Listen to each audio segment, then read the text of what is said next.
Hi everyone, আসসালামু আলাইকুম। Welcome back to my channel. কেমন আছেন সবাই?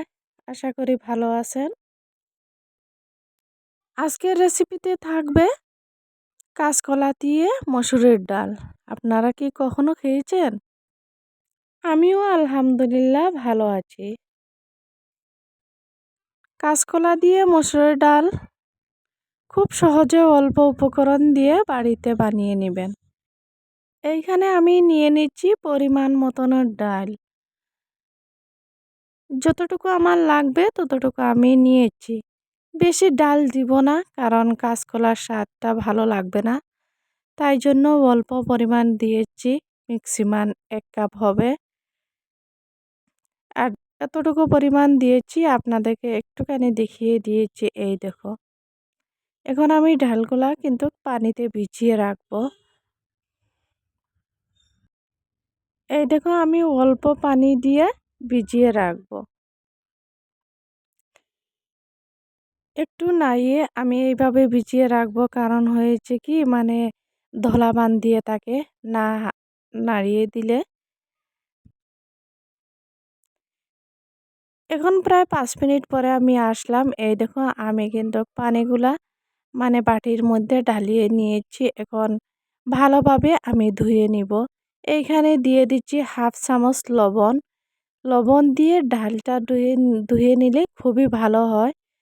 কাছে এবং দূরে, দেশ এবং দেশের বাহিরে যে যেখান থেকে আমার ভিডিওটা দেখছেন, সবাইকে অসংখ্য অসংখ্য ধন্যবাদ।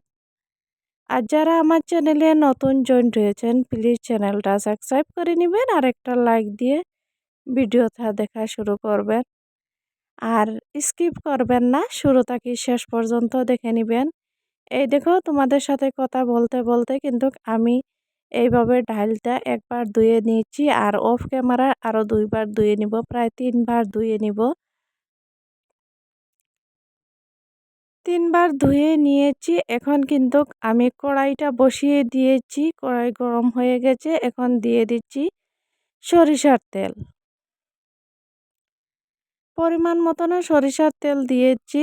এখন তেলটা গরম হয়ে গেছে। এখন দিয়ে দিচ্ছি কুচিয়ে রাখা পেঁয়াজ।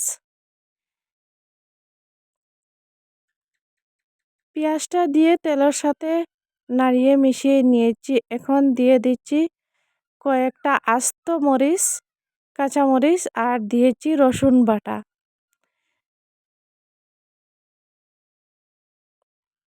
রসুন আর পেঁয়াজ, আস্ত মরিচ এগুলা তেলের সাথে ভালোভাবে মিশিয়ে নিব। নিয়ে কিন্তু হালকা ব্রাউন কালার করে ভাজিয়ে নিব। এখন দেখো, আমার ভাজা হয়ে গেছে মশলাটা। এখন দিয়ে দিচ্ছি 1 চামচ ধনিয়া গুঁড়া, 1 চামচ হলুদের গুঁড়া, 1/2 চামচ মরিচের গুঁড়া।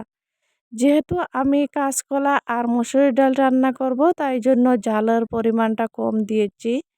আপনারা চাইলে বেশি দিতে পারেন।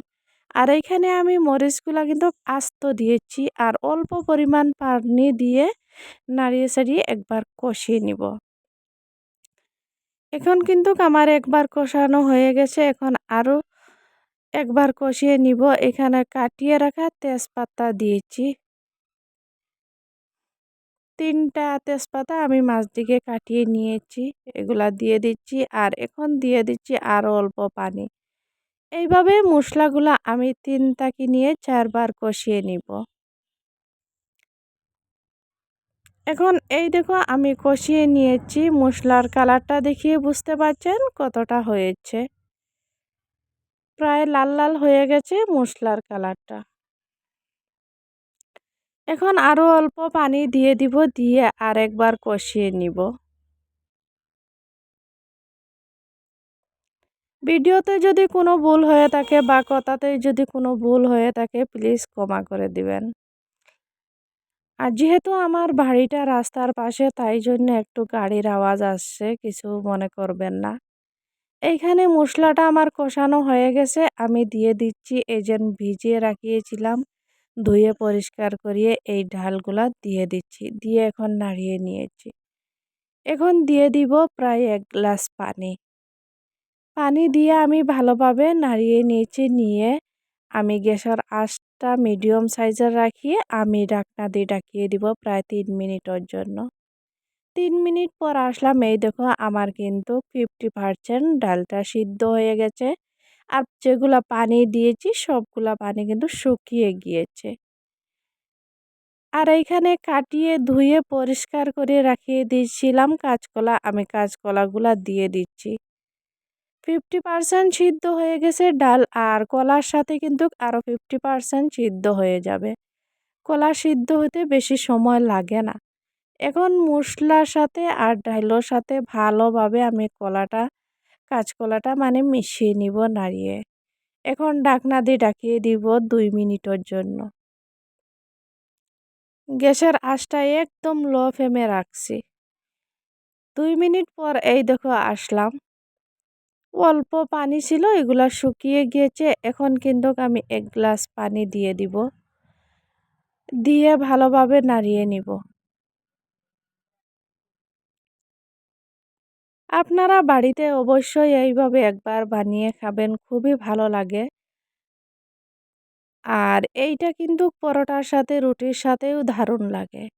এখন আমি ঢাকনা দিয়ে ঢাকিয়ে দিব প্রায় ৩ মিনিটের জন্য। ৩ মিনিট পরে আবার আসলাম, এই দেখো। আমি লবণটা দিতে ভুলে গেছি, এখন কিন্তু লবণটা দিয়ে দিচ্ছি।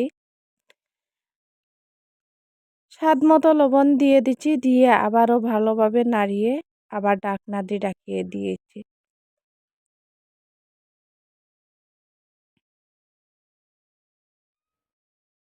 এখন প্রায় ৩ মিনিট পর আসলাম, এই দেখো যেগুলা পানি দিয়েছি সবগুলা পানি শুকিয়ে গিয়েছে। আর কলাগুলোও কিন্তু সিদ্ধ হয়ে গেছে। এই দেখো আমি দেখিয়ে দিচ্ছি একটা চামচ দিয়ে। পুরাপুরি কলাটা সিদ্ধ হয়ে গেছে। এইখানে মানে পরিমাণ মতনও আমি পানি দিয়ে দিব জুলোর পানি দিয়ে দিব। এখানে এক এক করে প্রায় আমি ৩ গ্লাস পানি দিয়েছি, কারণ কলা তো, তাই জন্য কলায় কিন্তু অনেকগুলা পানি শুকিয়ে নেয়। আর এখন পানিটা দিয়ে দিচ্ছি, দিয়ে এখন ভালোভাবে নাড়িয়ে এখন ঢাকনা দিয়ে ঢাকিয়ে দিব প্রায় ৫ মিনিটের জন্য।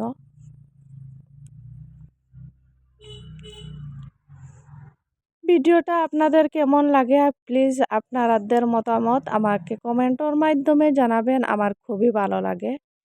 এই দেখো আমার কিন্তু রান্নাটা শেষ হয়ে গেছে, কলা রান্নাটা একদম পুরোপুরি শেষ। এখানে যতটা বেশি পরিমাণ ঝোল দেখা যাচ্ছে কিন্তু ততটা পরিমাণ থাকবে না, যেহেতু কলা আলু এগুলা কিন্তু অনেকটা পানি শুকিয়ে নেয়। যখন ঠান্ডা হয়ে যাবে তখন একদম মিডিয়াম সাইজের হয়ে যাবে। আমি গ্যাসের আঁচটা একদম বন্ধ করে দিয়েছি। তারপরে ঠান্ডা হয়ে গেলে এই দেখো দেখাচ্ছি, আরও ঠান্ডা হয়ে গেলে আরও শুকিয়ে যাবে। এখন বাটিতে নিয়ে নিচে, এই দেখো এইভাবে হয়েছে গাঢ় গাঢ়। যতটুকু পরিমাণ ঝোল দেখা যাচ্ছে ততটুকু পরিমাণ ঝোল নাই। আপনারা বাড়িতে অবশ্যই একবার এইভাবে বানিয়ে খাবেন, ছোট বড় সবাই খুবই পছন্দ করবে। আর রুটির সাথে বা পরোটার সাথে ভাতের সাথেই দারুণ ভালো লাগে। ভিডিওটা এখানে শেষ করছি। সবাই ভালো থাকবেন, সুস্থ থাকবেন। আল্লাহ হাফিজ।